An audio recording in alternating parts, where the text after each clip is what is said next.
Assalamualaikum warahmatullahi wabarakatuh. Waalaikumsalam warahmatullahi Alhamdulillah, alhamdulillahilladzi arsala rasulahu bil huda wa dinil haqqi liyudhhirahu 'ala ad-dini kullihi wa kafa billahi shahida.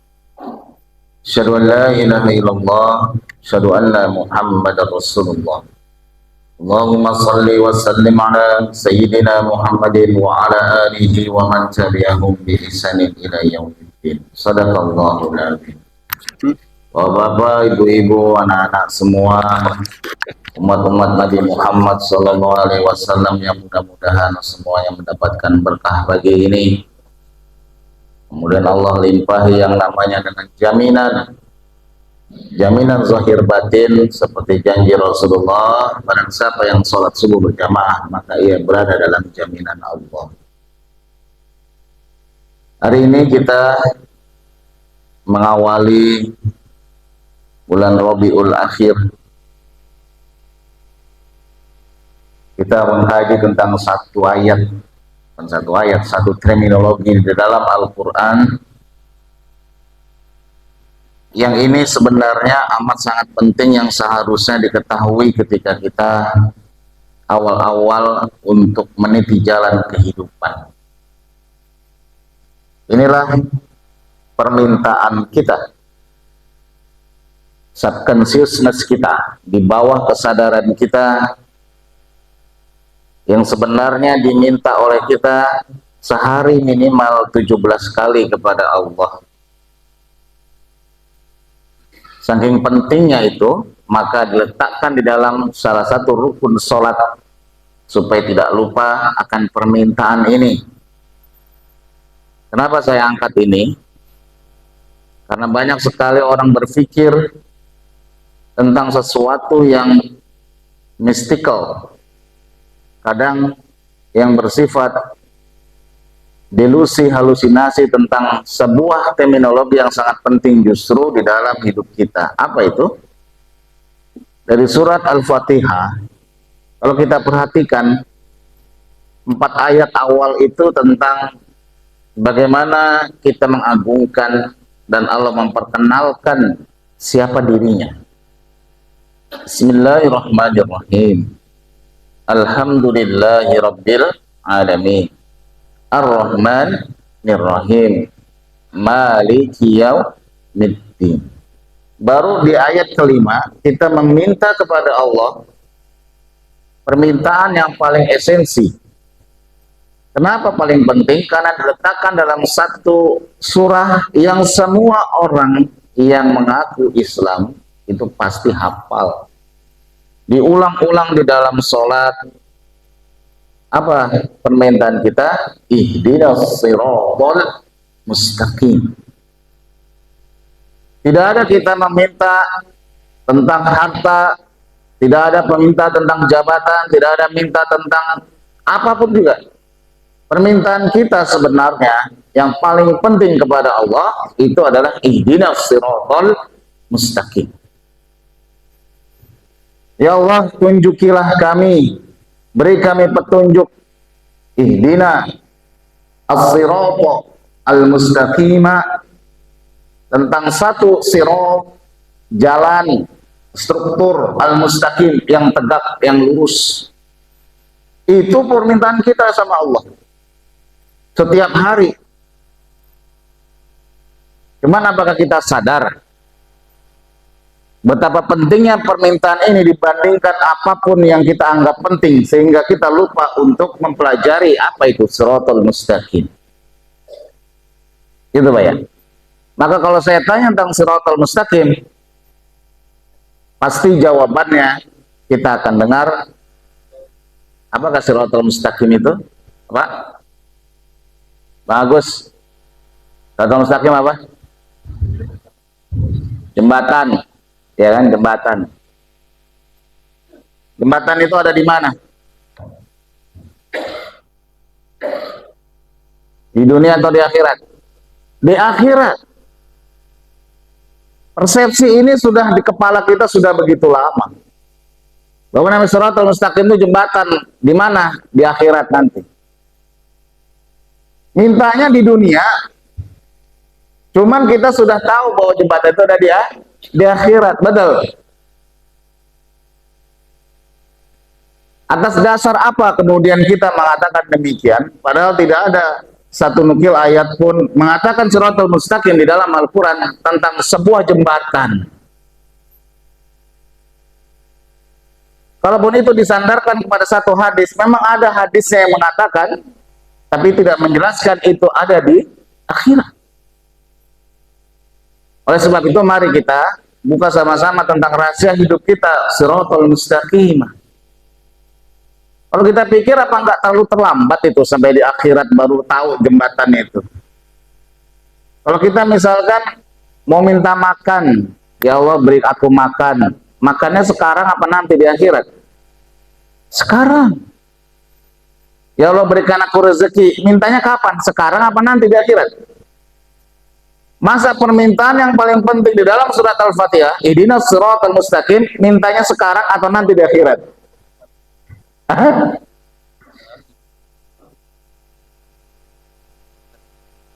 Tuh, MC-nya aja masih kayak nyambung ya kan?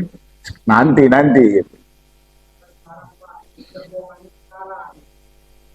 Nanti saya jelaskan Pak ya. Mari kita sama-sama kita perbaiki persepsi kita tentang as-siratal mustaqim. Pertama, doa ini sebenarnya doa Pak ya, doa dan permintaan kita kepada Allah dalam surat Al-Fatihah. Bukan surat yang lain, artinya ini mengandung sebuah permintaan yang paling penting. Tidak mengapa tidak diberikan apa-apa, asal diberikan siratal mustaqim. Paham gitu ya? Persepsi kita kalau mengatakan bahwa ini sangat penting, artinya apapun yang kita anggap penting, rumah, mobil, harta, anak, segala macam, itu tidak menjadi penting lagi.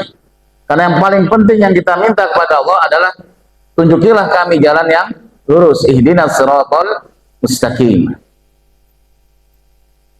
Lalu nanti kita akan berpikir bahwa nanti ada jembatannya itu hanya rambut dibelah 7, susah jalannya, susah jalannya memang. Kalau jembatan dari rambut itu kita berpikir bahwa pasti akan jatuh. Padahal di dalam Al-Quran Allah selalu mengatakan walaqad darabna linasi fi hadzal qur'ani min kulli masal. Bukankah setiap ayat, bukankah setiap pelajaran itu adalah bagian daripada amsal, permisalan, metafor. Metafor itu adalah sebuah penggambaran. Apakah benar demikian adanya? Belum tentu. Maka pikiran kita bicara tentang jembatan. Baik, kita lihat sekarang. Ayat ini kita minta hidayah sama Allah untuk diberikan siratal mustaqim. Ini nikmat yang paling besar dibandingkan nikmat apapun juga. Tidak semua orang Allah beri nikmat yang mulia ini. Tidak semua orang Allah tunjuki namanya siratal mustaqim. Belum tentu diberi namanya siratal mustaqim.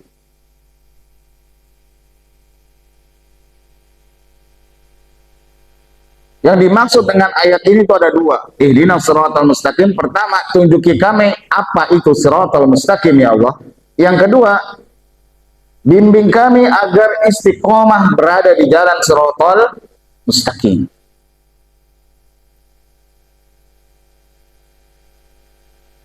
Jadi kalau sudah ditunjuki, kemudian berdoanya istiqomah berada siratal mustaqim.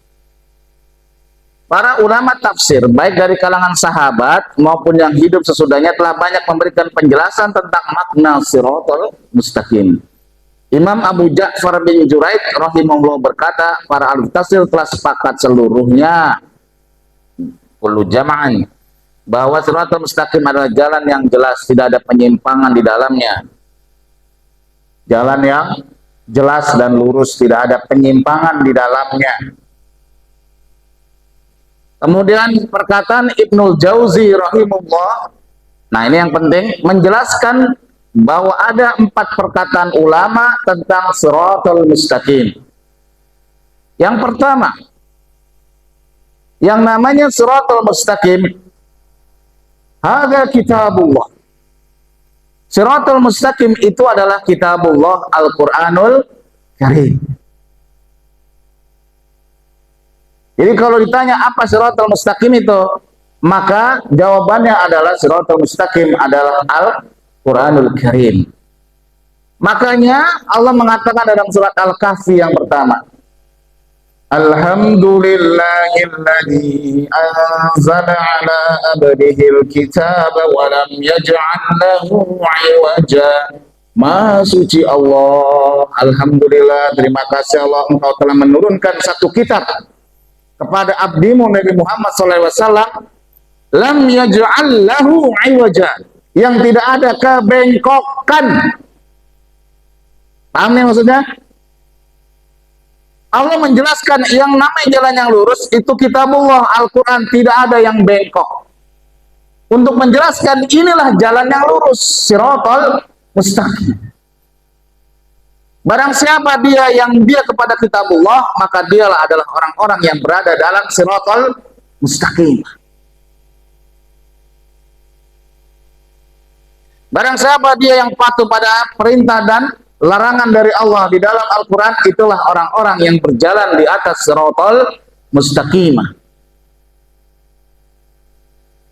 Perkataan siapa ini? Ali bin Abi Thalib dari Rasulullah SAW. Kitabullah wa hadha siratal mustaqimah. Maka kalau kita berdoa seperti itu setiap hari, namun Quran tidak pernah dibaca, Quran tidak pernah dipelajari, tidak pernah diamalkan, engkau berminta doa, cuman engkau tidak berjalan di dalam siratal mustaqim.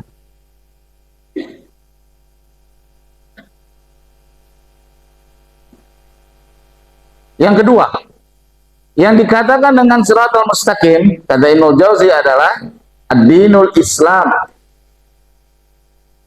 Ad-dinul Islam. Agama Islam ini adalah siratal mustaqimah. Ibnu Mas'ud ini dan dari Ibnu Abbas dan Abu Aliyah rahimahullah. Ini yang dia merangkum bahwa yang namanya siratal mustaqim adalah dinul Islam. Maka kita perhatikan di dalam surat Al-Bayyinah itu ada kalimat dinul qayyimah. Ini agama yang lurus, agama yang tegak. Kita lihat ayatnya. Wa ma tafarraqal ladina utul kitaba illa min ba'di ma ja'atuhumul bayyinah. Wa ma umiru illa liya'budullaha mukhlishina lahuddin hunafa wa yuqimus salata wa yutuz zakata wa dzalika dinul qayyimah. Mungkin kita tidak bisa baca Quran, mungkin kita belum mampu membaca Al-Quran, belum sempat untuk mempelajari Al-Quran, tadabbur Al-Quran, tapi barang siapa dia yang patuh pada perintah agama Islam, dia maka berada di jalan siratal mustaqimah. Mungkin bapak, aduh baca Quran tulisannya kecil ya kan, tapi begitu waktu azan, Allahu Akbar, bapak salat, itu termasuk siratal mustaqim. Engkau berada di jalan yang lurus. Disuruh perintahkan agama Islam untuk puasa, saum, itu namanya siratal mustaqim. Disuruh zakat, dia zakat. Suruh haji, dia haji. Jadi barang siapa dia yang patuh pada perintah agama Islam, dia juga berada dalam siratal mustaqim.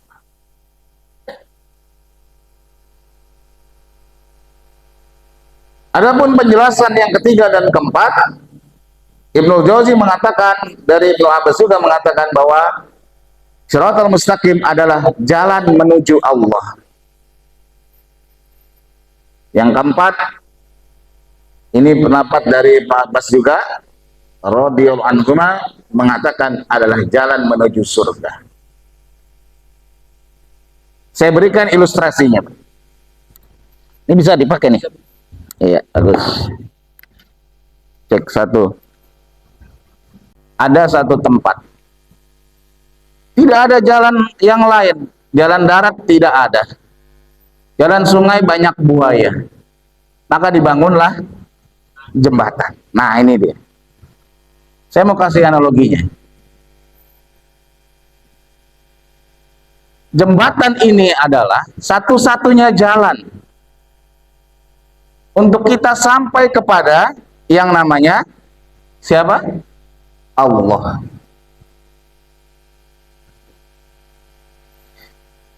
Disinilah al-insan, manusia. Bagaimana dia mau kepada Allah? Kamu tidak punya jalan apapun juga kecuali engkau ihdinas siratal mustaqimah. Kau tidak akan sampai kepada Allah. Tidak akan sampai engkau kepada hadapan Allah kalau engkau tidak berjalan atas namanya siratal mustaqimah. Lalu apa siratal mustaqim tadi? Satu adalah mati. Dua, dinul Islam. Cek, mati nggak? Nggak ya?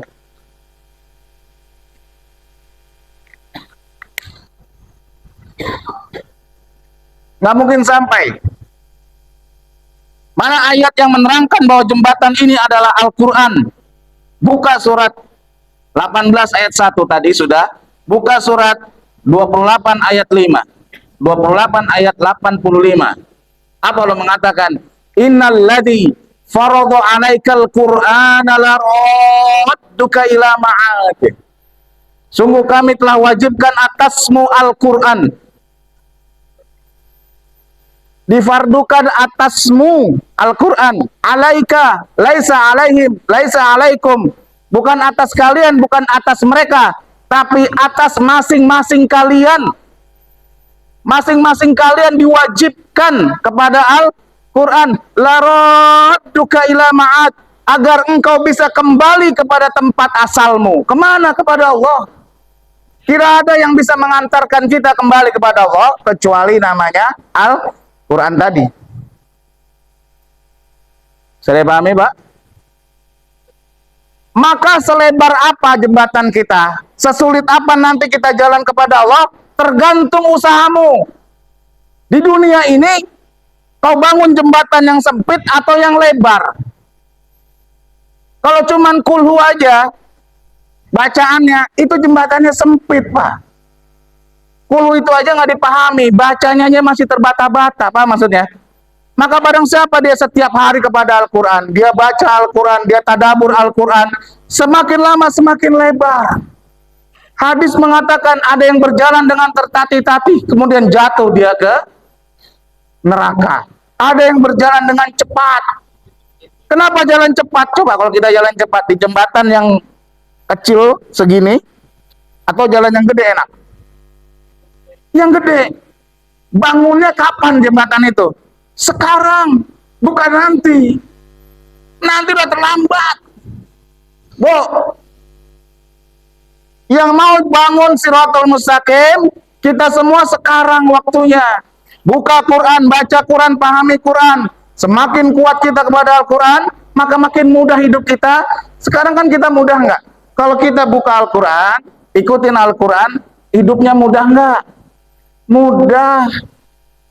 Maka Allah mengatakan, inna hadza kitabun anzalnahu mubarakan fattabi'uhu wattaqu la'alakum turhamun. Ini kitab diturunkan dengan keberkahan, dengan jaminan. Wattaqu, maka bertakwalah. La'alakum turhamun, la'alakum tuflihun, agar engkau menjadi pemenang, agar engkau menjadi orang yang sampai kepada Allah. Jadi mau kapan bangunnya? Mintanya sekarang.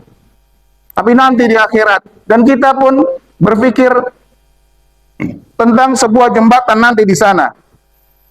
Maka ketika Rasul mengatakan, ada yang berjalan sulit, ada yang berjalan mudah. Yang mudah karena dia mengusahakannya di dunia sekarang ini. Agak enak. Suaranya mendem. Jadi kencang suara gue. Boleh. Nah ini Pak ya. Jadi kayak forum-forum misalkan As-Sabiq, itu adalah forum kita membangun jembatan kita kepada Allah. Barang siapa yang malas, barang siapa yang tidak mau, dia sedang tidak mau membangun jembatannya kepada Allah. Susah nanti melewatinya. Kita belajar Al-Quran itu, kenapa kok sampai Allah innal ladzi faradu alaikal Quran, diwajibkan atasmu, difardukan Al-Quran atasmu, laraduka ila ma'ad, agar engkau bisa kembali ke tempat kembalimu. Tempat kembali kita kemana, Pak? Hah? Akhirat itu ada dua jalur, neraka sama surga, mau yang mana? Kenapa kok tempat kita kembali ke surga? Kampung halaman kita di surga, ya. Nenek moyang kita, bapak kita Nabi Adam dilahirkan di surga, masukkan ke dalam surga. Jadi kita adalah orang-orang surga yang sedang berkelana di dunia. Mau kembali kemana? Ya jelas ke surga, ke kampung halaman kita. Makanya Allah suruh wabtaghi fima ataqallahu daral akhirah wala tansa nasibaka minad dunya. Carilah sungguh-sungguh yang namanya rumah akhiratmu. Seperti engkau mau pulang mudik kalau lebaran itu sungguh-sungguh sekali ngumpulin duitnya. Betul kagak? Setahun nabungnya. Nabung wabtaghi fima ataqallahu daral akhirah wala tansa nasibaka minad dunya. Tapi jangan kau lupakan urusanmu di dunia. Allah cuma bilang jangan lupain urusan dunia. Jangan lupa. Pulang kampung penting, bawa duit banyak segala macam, jangan lupa. Bawa keripik singkong pengasinan. Apa maksudnya? Kagak kebawa tuh keripik, kira-kira tetap pulang kampung kagak? Tetap jadi lebaran kagak? Tidak penting namanya keripik pengasinan. Wala tansa nasibaka minad dunya. Wabtaghi fima ataqallahu daral akhirah. Ibtigo, cari sungguh-sungguh. Cari yang dengan seluruh kemampuan kita maksimal dan optimal, itu namanya negeri akhirat. Di dalam ayat Al-Quran juga, di dalam surat Al-Isra dikatakan, وَمَنْ أَعْمَى فِي هَذِهِ فَهُوَ فِي الْآخِرَةِ أَعْمَى. Barang siapa yang buta di dunia, maka dia akan buta di akhirat.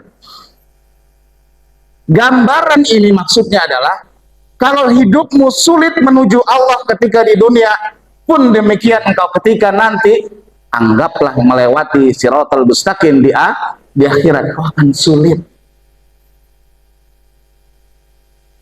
Buta di dunia, buta di akhirat, kata Allah dalam surat Al-Isra. Sekarang kalau kita nggak punya jembatan di sini, jarang interaksi dengan Al-Quran, jarang untuk baca Al-Quran, jarang untuk memahami Al-Quran, jarang untuk mengamalkan Al-Quran, maka jembatan kita jembatan yang kecil.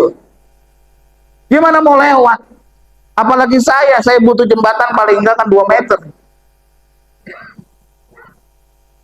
Orang Asep dia setengah meter cukup. Makanya apalanya dikit aja nggak apa-apa. Kalau saya gede nih perlunya. Bapak-bapak perlu yang mana jembatannya? Ayo Pak, Bu, sama-sama bangun Shiratal Mustaqim. Nggak mungkin sampai kita kepada Allah kalau kita nggak bangun jembatan yang namanya Shiratal Mustaqim.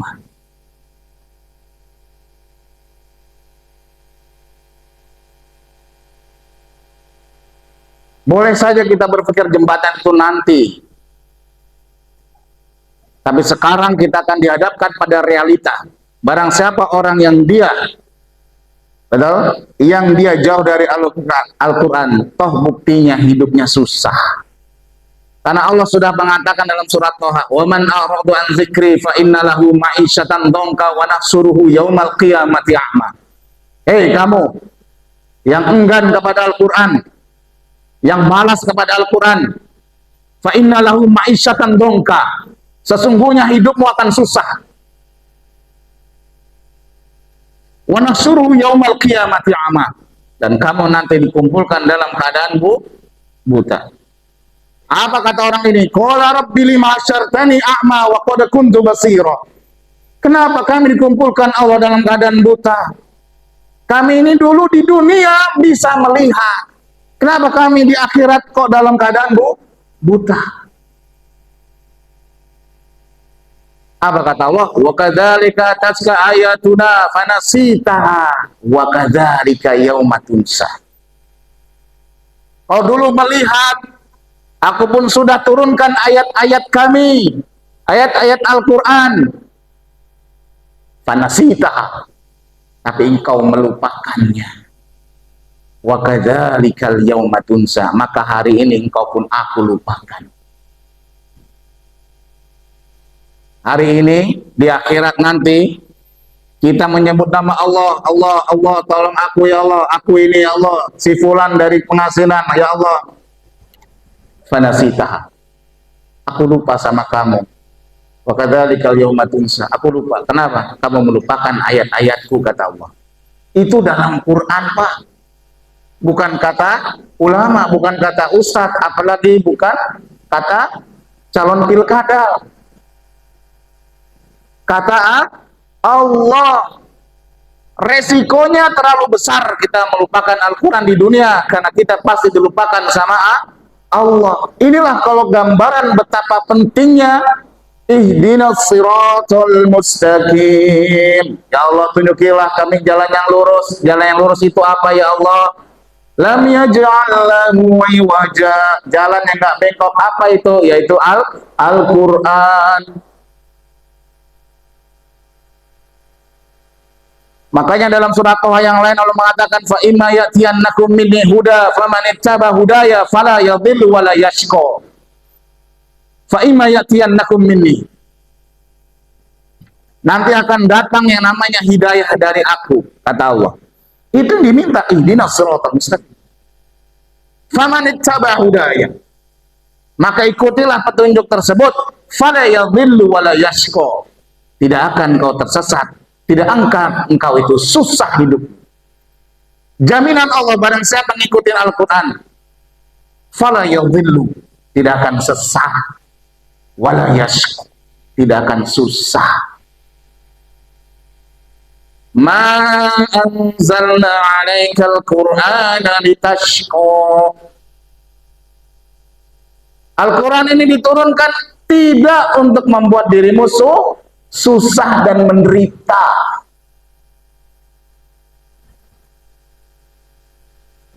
Kenapa Rasulullah kok punya sifat yang demikian luar biasa?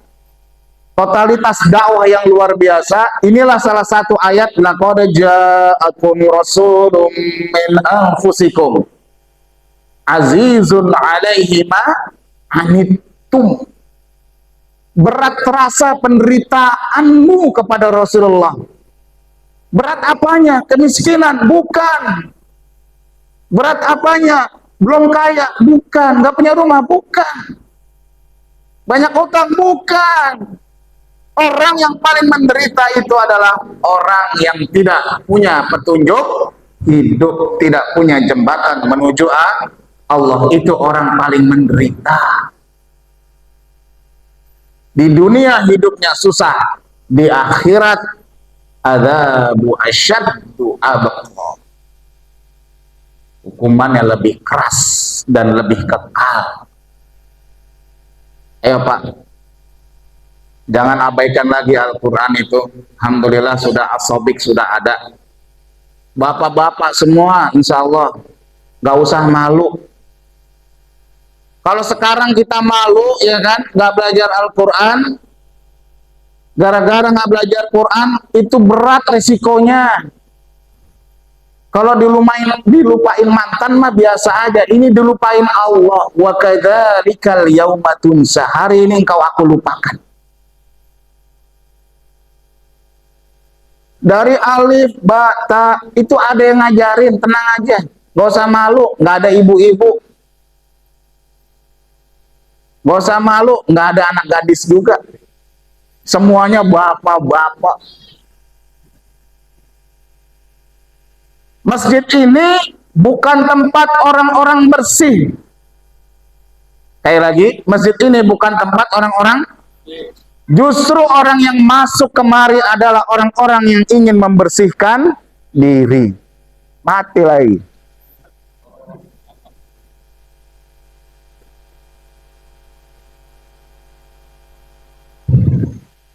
Tanya sama Pak Ramdhani. Tanya sama ormas, orang-orang masjid ini. Ustaz Ramdhani, di sini tempat orang-orang suci, bersih? Bukan. Kita tahu Pak, kaya juga tahu. Saya ini bajingan-bajingan juga. Makanya mau masuk masjid supaya bersih. Jadi kalau ada orang nggak mau dia masuk ke masjid, dia sudah merasa bersih. Itu Pak Ramdhani ya. Ini bukan tempat orang-orang suci, bukan tempat orang-orang bersih. Justru kita adalah mantan-mantan orang yang kelam hidupnya. Kita pengen bersih hidupnya. Pengen tobat sama Allah. Pengen dapat siratal mustaqim. Mari kita sama-sama ramaikan masjid kita. Sama-sama kita belajar di Asobik. Ibu-ibu pun ada. Hari apa ibu-ibu? Senin dan Kamis tuh ibu-ibu belajar Al-Quran supaya dapat namanya siratal mustaqim, supaya nggak dilupakan Allah nanti di akhirat. Nanti kita, ya Allah tolong aku di akhirat, aku masuk neraka. Kamu siapa? Saya Neng ya Allah. Di mana orang pengasinan? Iya. Kenapa kamu kok masuk neraka? Nggak tahu ya Allah. Enggak, kamu itu Senin sama Kamis lupa belajar Al-Quran. Wa kadzalika atatka ayatuna fanasitaha.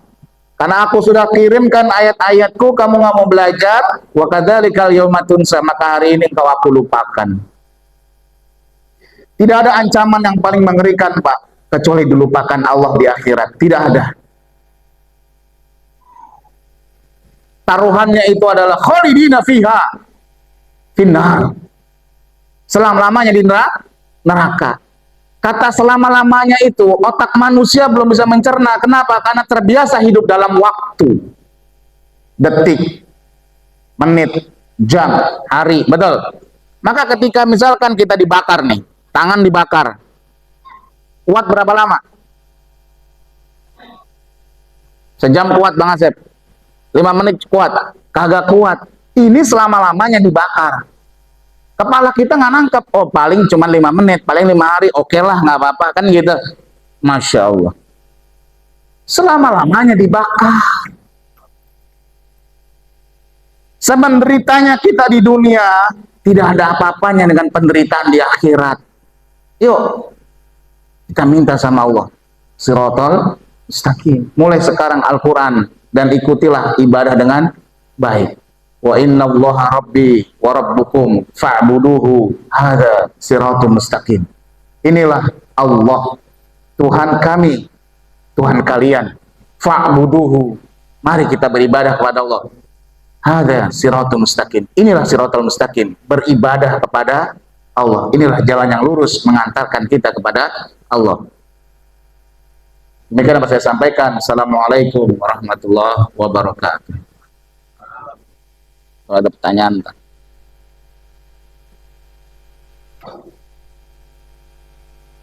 oh belum jam 6 ya, udah terang banget ya. Hah? Iya, maksudnya nggak ngelihat jam, ngelihat cuaca terang. Baik, mungkin waktu masih ada, baik cuma berhubung waktu masih ada, apa itu Kepagian buat sarapan ini mah. Ya, mungkin ada yang ditanyakan. Iya. Kalau udah paham bagus, karena ini yang paling penting dalam hidup kita. Kalau nggak ada pertanyaan bagus, tapi kalau nggak nanya kebangetan juga. Kalau udah paham apa belum gitu. Saya sengaja buka sesi ini untuk pertanyaan, karena otaknya baru direparasi nih. Yang berpikir bahwa jembatan itu nanti, ya Bang Agus, jangan mikir lagi. Sekarang bangunnya jembatan nih.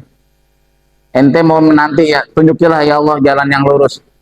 Ya udah deh, santai aja, gak ngapa-ngapain ya kan. Nah, pas begitu ini jembatannya ya Allah, habislah gue nih. Salah sendiri, kenapa mikirnya baru sekarang. Kita udah tua baru tahu sekarang, betul nggak? Masya Allah. Ayo kita sama-sama perbaiki ini. Silakan. Silakan kalau belakang mau panggil dulu, panggil oke. Ngomong panggil. Mana Bang Rokib?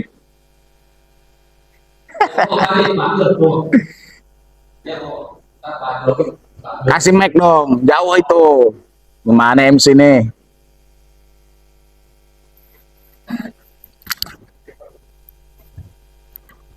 Bismillahirrahmanirrahim. Waalaikumsalam warahmatullahi wabarakatuh. Saya di luar dari tadi Ada yang dari surat Yasin. Itu di sini ada inna anzalna. Ya. Terus yang kedua wajah Allah. Itu kok apa namanya? Tata bahasanya lain itu. Inna ja'alna wajah Allah. Yasin mana? Artinya itu dari jadi saya bisa katakan dan seperti Allah. Yasin ini ayat berapa, Pak? Yasin.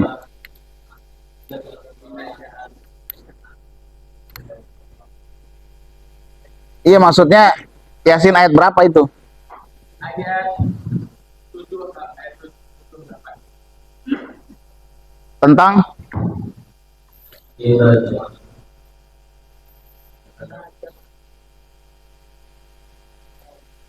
kemudian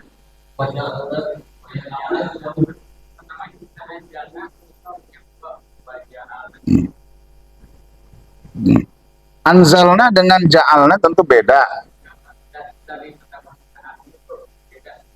Ya emang beda artinya, Pak.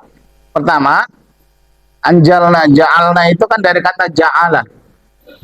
Ja'ala itu artinya dijadikan. Hah? Yang kedua wajah Anzalna apa ja'alna? Inna anzalna. Bentar, saya lihat ayatnya dulu ya. Saya nggak apal apa namanya ayat berapanya. 78 ya. 78 ya? Hah?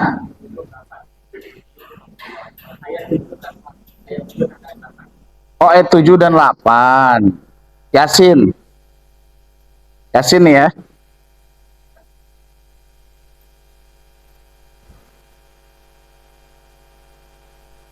Ayat 7-nya laqad haqqal qawlu ala aktsarihim fahum la yu'minun. Inna ja'alna fi anakihim aghlalan fahiya ilal adqani fahum muqmahun. Wa ja'alna yang mana? Oh, ja'alna. Iya. Iya.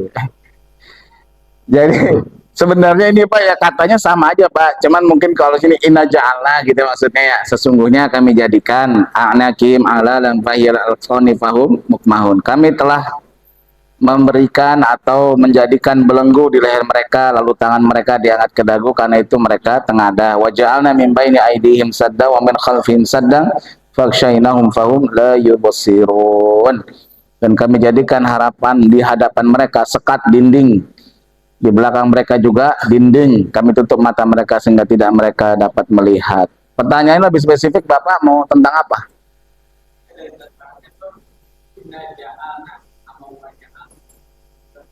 Kalau dari akar katanya sama, ja'ala itu dijadikan. Hah? artinya beda tapi bajunya kan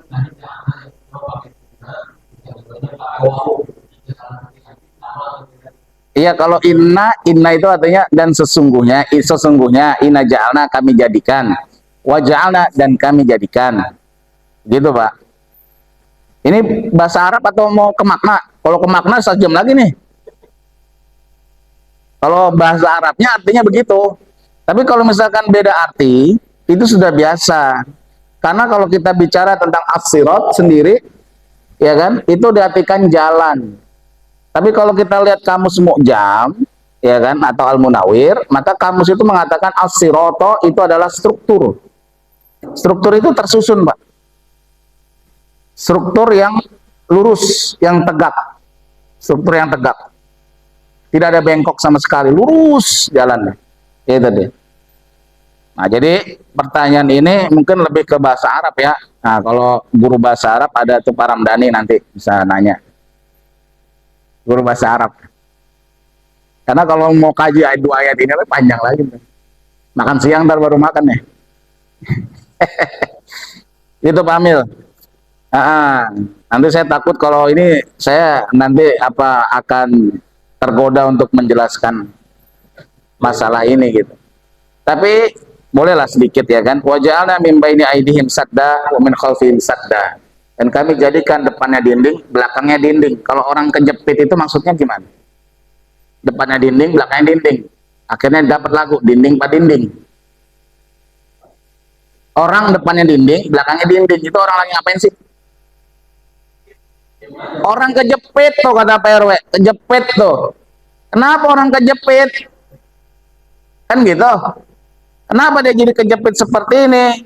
Matanya nggak bisa melihat, wahum la yubsirun, matanya buta. Hidup ini kalau kita kejepit seperti ini, matanya buta, kan tadi sudah saya sebutkan tadi di depannya kan? Siapa orang-orang yang matanya yang buta? Orang yang mengabaikan Al-Quran. Yaumal qiyamati a'ma. Oh, dikumpulkan nanti dalam keadaan buta. Tadi Al-Isra juga saya katakan, wa man hadhihi a'ma fa huwa fil akhirati a'ma. Siapa yang buta di dunia, maka buta juga di akhirat. Kenapa kok matanya buta? Tahu nggak orang nggak lihat gara-gara apa? Ayo. Tahu nggak orang tidak melihat karena apa? Oh, mikir kita bingung kan? Oh, apa? Padahal sederhana penjelasan optiknya. Orang tidak melihat itu karena nggak ada cahaya. Betul? Bisa ngelihat kalau nggak ada cahaya? Nggak bisa. Cahaya itu apa? Nur Al-Quran. Kau tidak bisa melihat apa itu yang di depan, apa yang di belakang, apa yang akan kau hadapi ke depannya seperti apa. Tidak bisa kau melihat, kau jadi orang yang buta. Itu karena tidak punya Al-Quran, nur, cahaya. Walladzina amanu billahi wa rasulihi wan nuril ladzi anzalna.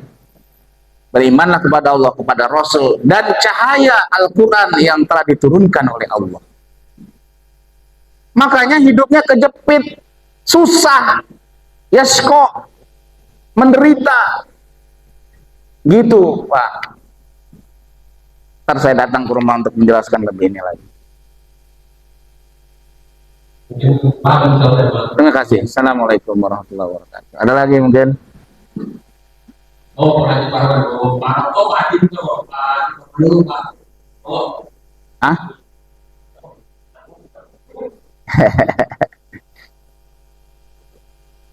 Pertanyaan jangan susah Pak. Bahasa Arab ini susah itu. Ya. Bismillahirrahmanirrahim. Iya. Assalamualaikum warahmatullahi wabarakatuh. Waalaikumsalam. Mohon maaf dan batin yang mas saya. Ya. Pertanyaan dari yang pertama, yang ramah kali ini mengarah untuk keselamatan. Betul. Namun akan tetapi bila mana tadi kalau disimak intinya seperti apa itu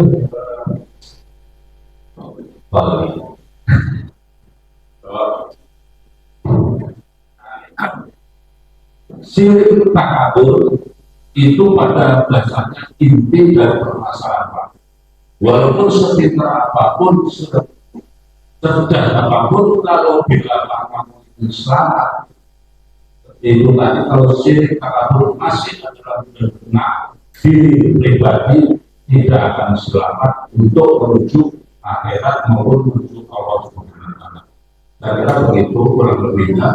Kalau disimak dari awal hingga akhir itu penjelasannya ingin selamat dari jembatan Siratal Mustaqim. Tapi kalau tidak, yang namanya syirik tidak disinggung seperti kurang tepat atau kurang komplit gitu. Saya demikian. Terima kasih. Mohon maaf lahir batin. Waalaikumsalam warahmatullahi wabarakatuh. Waalaikumsalam warahmatullahi wabarakatuh. Ya, memang kalau syirik dan takabur nggak masuk surga gitu kan? Maksudnya nggak akan sampai kepada Allah. Makanya supaya nggak syirik dan takabur harus dekat dengan Al-Quran, harus dekat dengan agama Islam, patuhlah dan taat kepada agama Islam. Baik, itu saya. Jadi terima kasih Pak konfirmasinya, jangan syirik, jangan takabur. Kalau syirik maksudnya apa? Kau ini mengadakan persekongkolan untuk tidak kepada Allah. Kalau takabur itu sombong sehingga seolah-olah kau tidak butuh jalan menuju Allah. Justru kita orang-orang yang rendah hati. Mau tahu jalan yang mana sih? Oke, Allah kasih Al-Quran supaya enggak syirik. La tusyrik billahi syai'a. Jadi kalau kita kepada Quran, insya Allah tidak akan syirik. Tadi kan maksudnya kalimat yang terakhir tadi ya, fala yadhillu wala yashqa. Tidak akan sesat, tidak akan juga sengsara menderita kalau dia mendapatkan hidayah Al-Quran. Belum ada apa? Belum ada orang-orang ahli Quran, orang yang dekat dengan Al-Quran, ahli ibadah itu mati kelaparan. Tidak ada. Maka Pak RW buat program ya kan, sejahtera dengan Al-Quran itu sangat mungkin. Gak usah jelimet, gak usah ngutang ke Cina. Ajak aja semuanya sholat ibadah kepada Allah. Pasti sejahtera dan pasti akan selamat.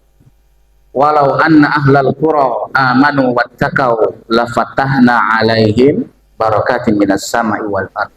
Seandainya satu kampung itu beriman dan bertakwa, maka sungguh Allah bukakan rahmat dari langit dan bumi. Demikian. Assalamualaikum warahmatullahi wabarakatuh.